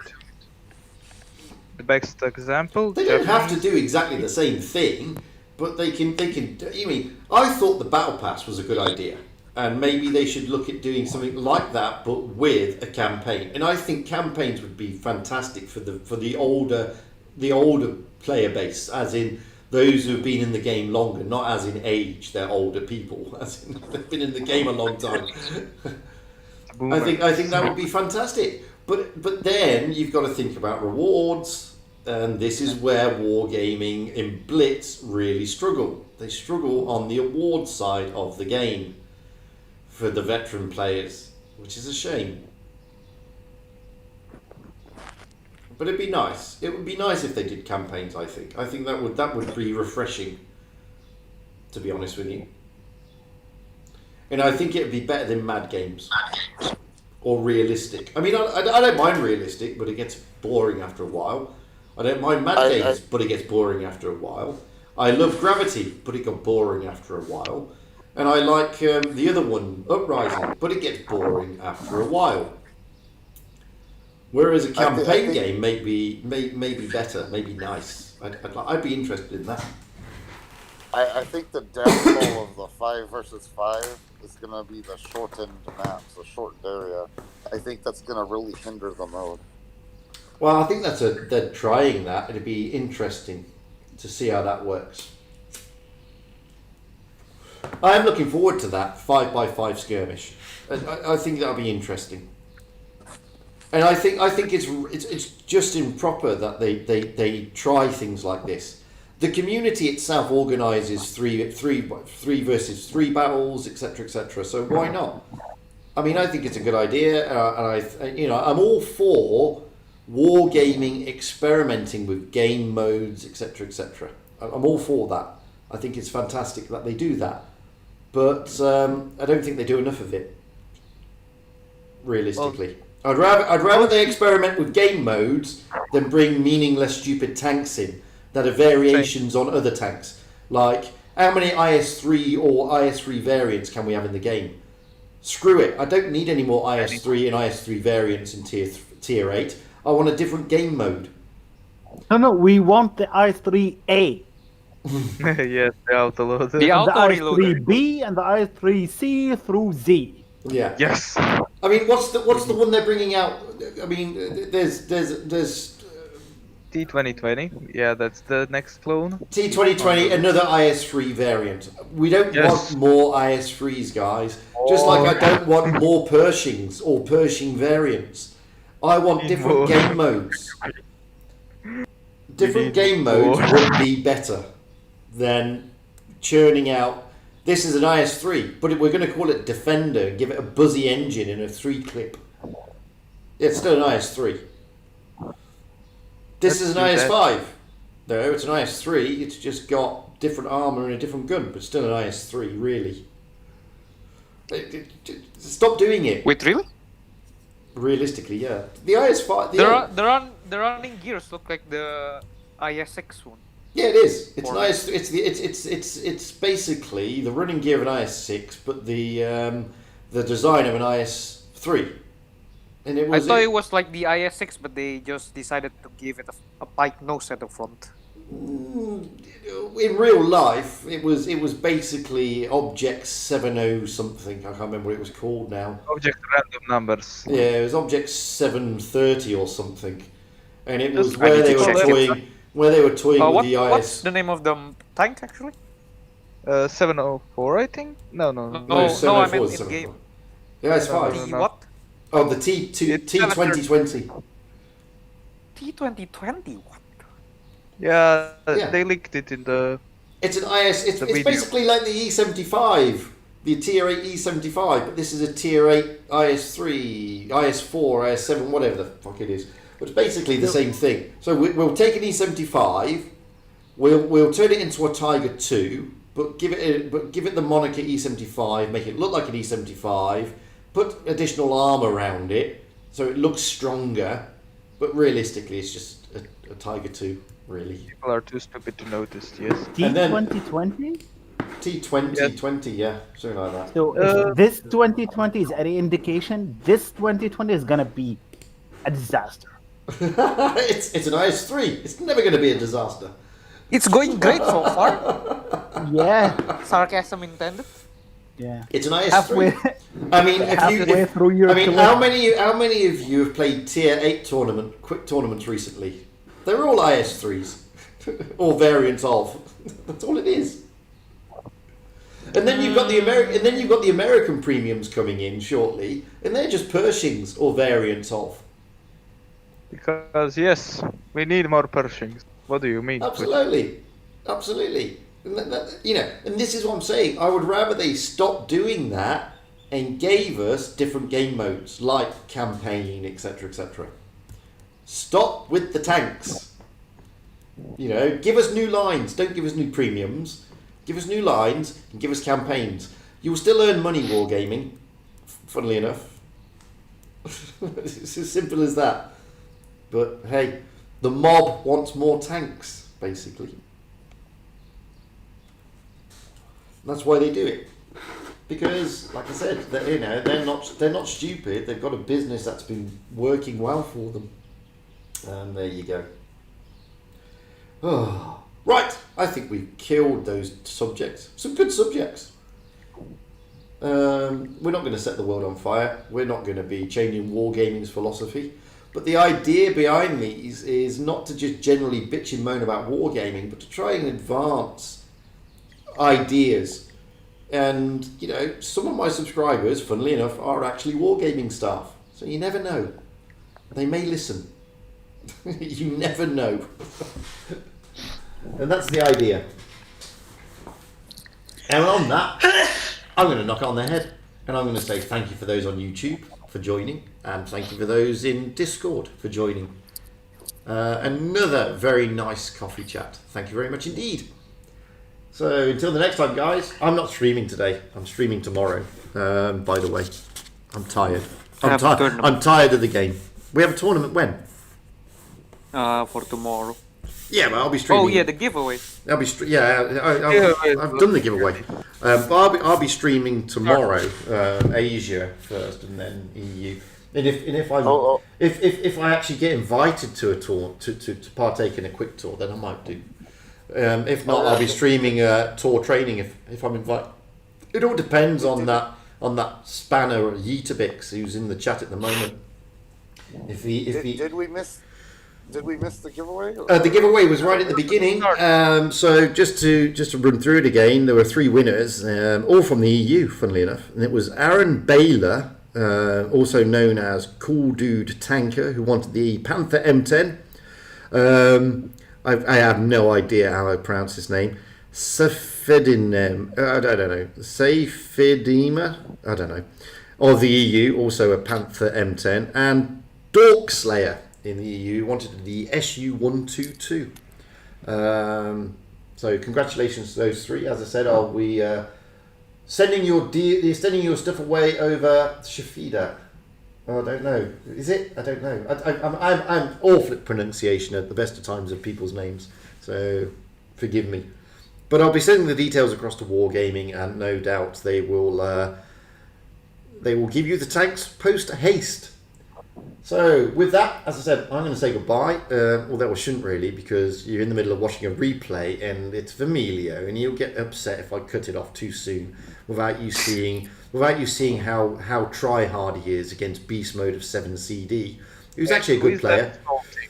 And if I cut it off now, Vermilio will say, "Oh, you didn't show people how good I am in the WZ, and oh, I was try-harding so much."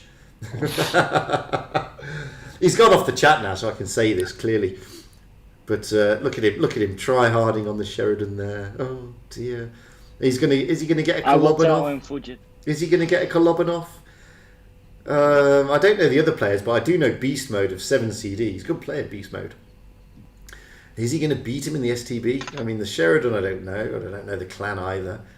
Oh, he's blocked 2,950. He's on 5,000 damage. Oh, he's down. He got 2 left. Beast Mode just can't. Beast Mode, load Pramo, kill him. At least hit him with HE 4 times. Hey, Team Trouble, how's it going? Blitz Noobs, hello. I don't know how to pronounce that. I can't find that thing. Anaxnich? I don't know. Yes, I'm a kid, please. That was crazy. So, it's just 2-on-1. Beast Mode is still trying to kill him. It's the... So, everybody, next time you come across Vermilio, by the way, whose in-game name I don't think he's changed. Or has he? Yes, he has changed it. Vermilio. So if you come across him, say, "We all saw you try-harding in your 113." He'll be really made up about that. Bless him. He's a great guy, actually. Everybody gives him a hard time. He's a great guy. Oh, well, he can be when he's not try-harding. Oh, he actually got a Kolobanov. Oh, and he got 6,464 damage. Oh, and he bounced 3,500. And he got a mastery. Well done, Vermilio. But you're a promo spammer because you lost all your credits. Try harder. No, well played, mate. So, I'm going to knock it on the head there. Thanks, guys, for joining in, and I'll talk to you all pretty soon. So, bye for now. Bye. Oh. Bye. Thank you for I chat. still cannot find That's the wrong all one. about the That's the one. T20. Basically, check out their video about plans